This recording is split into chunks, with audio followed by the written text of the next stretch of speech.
Okay, interesting development here in space travel. Here in the last day, um, Elon Musk and SpaceX, the personally non-government funded um, company that is dedicated themselves to space flight, have taken and launched the next strongest rocket ever next to the Saturn V that took the people to Apollo in a successful flight. And let's watch this as this thing tears off. And watch the flight, and I'll give you some info onto it. It's extremely neat. They have 27 engines on this thing that all coordinated, and they run at certain percentages to keep the load and things like that onto it correctly. It's all been computer controlled, and so it makes history whenever it leaves the launch pad, but it also made history whenever the boosters are actually able to come back down. It's the again, the next most powerful rocket to the Saturn V. And as it comes up and approaches separation, they bring it up to max Q and see if it can, that's really pumping it. And everything seems to work fantastic. They go for booster separation. And let me tell you, the crowd is going crazy in this video. I'm going to go without sound here. And they put some music to the background. I've got a different idea for the music that's to come. The payload on the top of this is actually a cherry red Tesla that is one of his cars. And it's starting to approach space here. As it's approaching space, though, the boosters that have fallen off are going back down towards Earth. And they're going to land on their own power. And there's three separate ones. Here's the fairing deployment, and there's the Tesla car right there. And that passenger it's not a human, it's a dummy. It's known as Starman. So they've got a few cameras on there showing it a few hours for launch, because it's being launched out into what might be a around Mars orbit. And they come to find out, look out, it says on the dash, don't panic. There's the sun. He's facing right into it. And you watch this all happen and unfold. You can tell it's not fake, and the one reason you can tell it's not fake is because it looks so fake. Because out in space, there's no degeneration of light from looking through atmosphere like in the picture. Look at the top left-hand corner here, and you'll see these land. Check this out. Right here. The boosters come back down and land, and they're going to be reusable. Now, I'm not going to reuse these because they're going to a next generation even above this.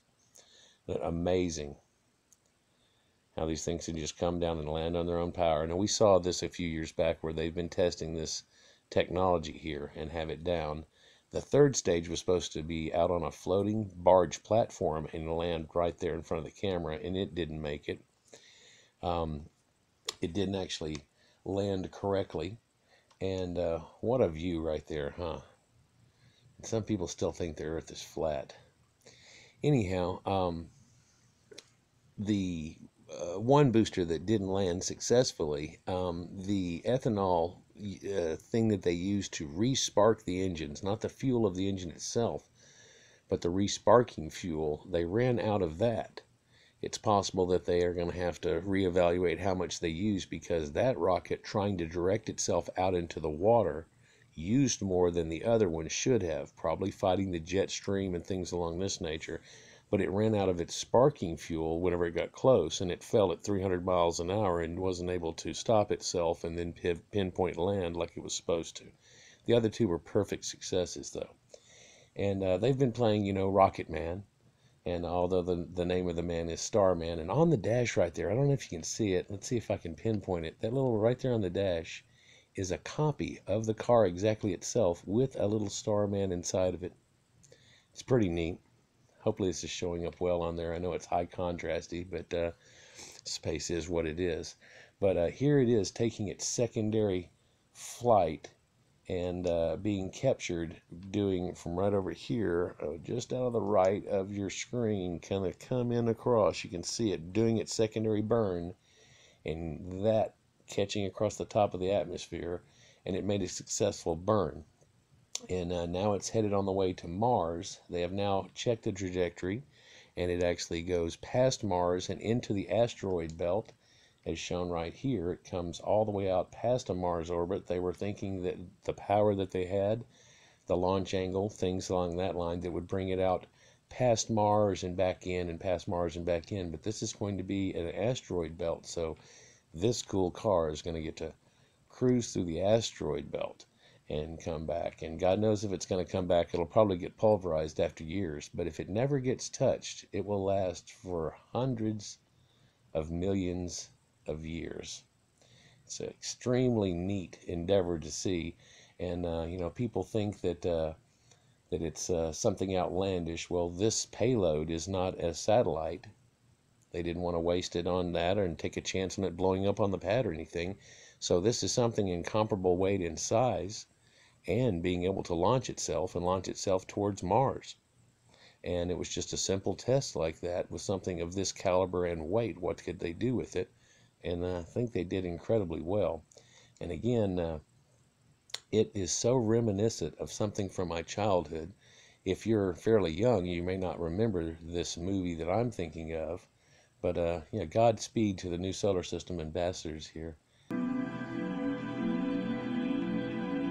Does anyone remember the movie Heavy Metal?